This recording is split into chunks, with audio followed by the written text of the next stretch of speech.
welcome back to the Sports Mitch. This is the first episode of the year. Obviously, horrible joke, sorry.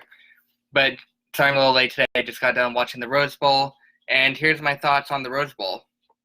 Why do we even have bowl games anymore? I've watched way too many bowl games this season to keep everyone updated, to keep writing articles on the sports page, www.sportsmitch.com. And these bowl games this year have just not felt great to me. I don't know how you guys feel about the bowl games, but between the Rose Bowl, the Sun Bowl, the Las Vegas Bowl, the bowl with California and Iowa, I believe it was, the USC Bowl, where the quarterback got injured halfway through, that was really the exciting one for me, was the USC one until the quarterback went down. And then the whole game changed because USC's backup QB isn't as good as the original QB. So I do want to know your thoughts on the bowl games. I understand now why kids definitely drop out and go straight to the NFL. There was a lot of injuries in that Clemson game in the playoffs, the Clemson-Ohio State game, which I really think is going to hinder their championship against LSU. At this point in time, I don't see how LSU does not win that game. But hopefully it's a good game because, once again, I'm tired of these horrible bowl games that I'm stuck watching to go and write articles on. And really, the biggest thing is the winners get a couple $1 million. The winning school does, the players don't. So I say all the players just stop playing unless you have another game, unless you're a freshman, sophomore, trying to earn your way up. I understand why seniors don't play. Keep not playing at this point. NFL playoffs eventually obviously are up. And surprisingly, the Pittsburgh Steelers are not in the playoffs this year. And I'm really excited because that means my Tennessee Titans are in this year. But I'm also not excited because even though luckily the Patriots lost to Miami, that is the first game that they will face. But the first game of the actual playoffs, I believe, is the Buffalo Bills versus the Texans, and probably the lowest rated playoff game in history. I don't know who wins, and I really don't care who wins. I don't think either of them even stand a chance against the Chiefs, the Patriots, or the Ravens at this point. So Texans are going to do their thing. They're going to beat the Bills, and then somehow they're going to just lose by 40-plus points and get dominated the next round because that's what the Texans are good for at this point. The Seahawks and Eagles definitely interest me in the weirdest way because I don't know how much it really matters, but I do want to watch the Seahawks face the 49ers in round 2. So, I mean, whether they're both injury-riddled, they're so injury-riddled that Marshawn Lynch came back. The Eagles have been injury-riddled all year. I think Deshaun Jackson finally comes back. But if I had to guess, Deshaun Jackson's going to get blown out on, the second play. He's going to get injured, and then we're going to have to wait till next year. And we're going to have all this hype around the Eagles because Deshaun Jackson's finally healthy and back like we do every single year. Now, the Saints and Vikings. Vikings are at Saints. I think Saints cover that spread. I think the spread's -8. The Saints are just way too balanced. I don't really trust Kirk Cousins the most in the world. Eagles will win. They definitely can. They're at home. Seahawks have to travel to Philadelphia. I believe that's the early Sunday game. So in Seattle time, they're facing at 8 a.m. So I definitely see the Eagles winning that one. But back to the Saints and Vikings. Vikings are at home. They're in the Dome. Kirk Cousins isn't the greatest under pressure. I know he had one Sunday night win, and we all went crazy because he finally got that win. But then he got blown out on Monday night against the Packers. I don't see the Vikings doing it. Now it's time to talk about the end of the Patriots that we have talked about for 10 years now and somehow never happens. Before the playoffs happened and the Patriots lost, I actually thought Titans could beat the Chiefs. Titans would have a good game against the Ravens. But no matter what, the Patriots are going to beat the Titans. All the Patriots have to do is take out A.J. Brown, a rookie. And all they have to do is stop Derrick Henry. And the Titans have no weapons. Patriots are going to go play keep away. They're going to play the safe football, even though Kenny Vaccaro, the safety for the Titans, is probably the smartest safety in the NFL, I believe. He also makes the most money for a reason as a safety. But there's only so much a safety can do when the Patriots are going to throw little bubble screens over and over again. And they're just going to dink and dagger their way to a victory, sadly. And then I'm going to be depressed on Monday when I come back on and have to talk about that game.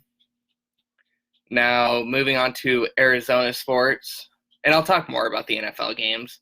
I'm just kind of highlighting it real quick.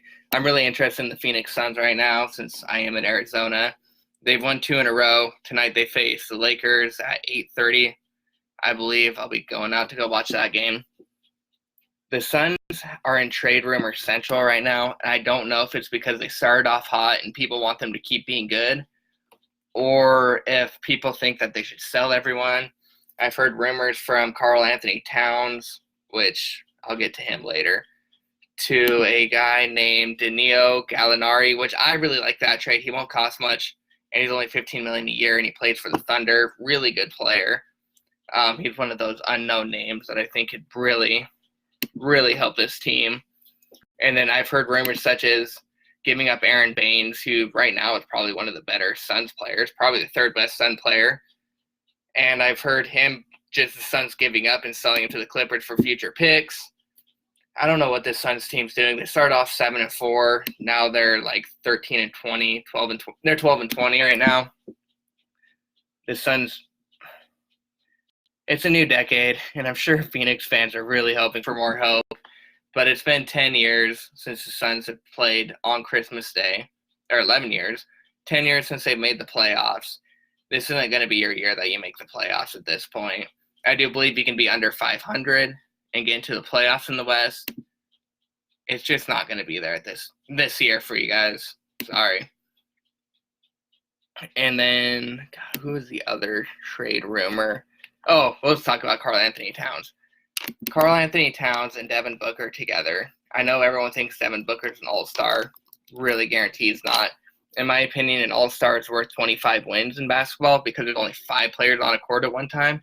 Devin Booker in his 5 years has not won 25 games in a single year. So now you want to go stick him with Karl Anthony Towns, who are both great number 2 players on a team. But right now, if you combine their victories, and so if you give them 66 games, they're currently at 25 victories together. Karl Anthony Towns not going to come in here and fix anything. What you either need is you need to sell Devin Booker at this point, restart, get a bunch of picks, hope for a better number 1, or you need to just keep surrounding him with more and more talent. Like another, Ricky Rubio came in and has definitely helped the team. Aaron Baines can shoot 3 from the outside. DeAndre Ayton's supposed to be good, but can never get back on the court. Really, I think the Suns are currently doing it the right way. The problem is culture. And even Ricky Rubio said this team has no heart at times. So I think you just have to keep building that culture up. And Monty Williams has done a lot better than I give him credit for. And I really thought he was a horrible pick at first to be the coach. I will take that back right now and say I was dead wrong. That's for sure. Now we're going to look at the Arizona Coyotes. The Arizona Coyotes they're in second place right now in Pacific Division. So hopefully, Arizona, we do have a team in the playoffs this decade. As of right now, they would make the playoffs. There's still a long ways to go. But the Arizona Coyotes are all in this year. They've already made a trade to bolster up this year, and I believe they're going to the playoffs. Like, with all the trades they're making, with all the moves, it says we're in it this year. They haven't sold, and they're second. They're going to the playoffs. This will be a great year for hockey fans. You guys definitely deserve it. The last time you guys were in the playoffs, I believe, was 2014 against the Blackhawks. I'm sure you guys don't want to hear about it. Sorry about that. But the final team I'm going to talk about is the Arizona Diamondbacks.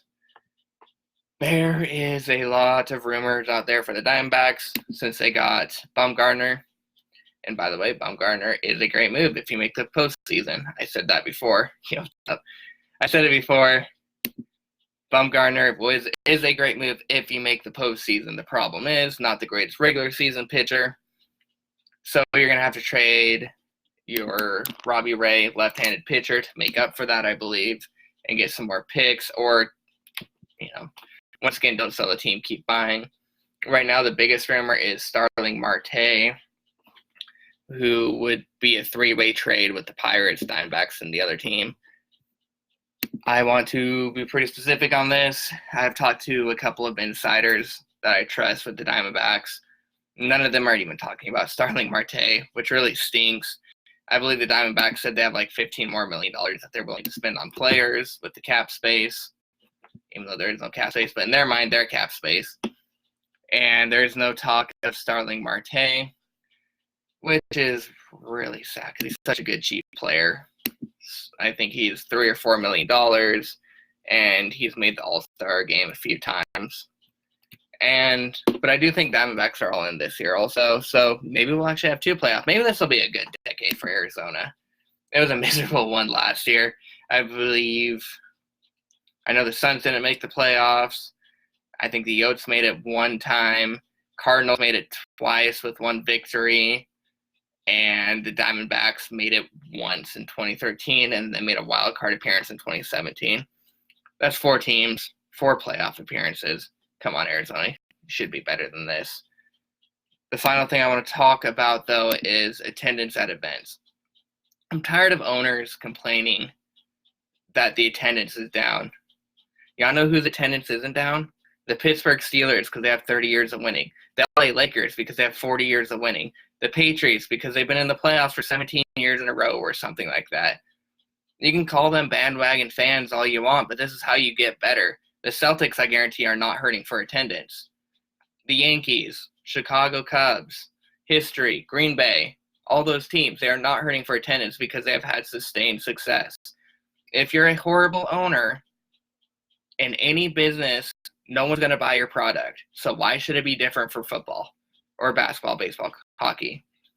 I don't understand why they're bandwagon fans in sports when there's a bad product, but yet if you switch from the iPhone to Android, you're not a bandwagon fan for that.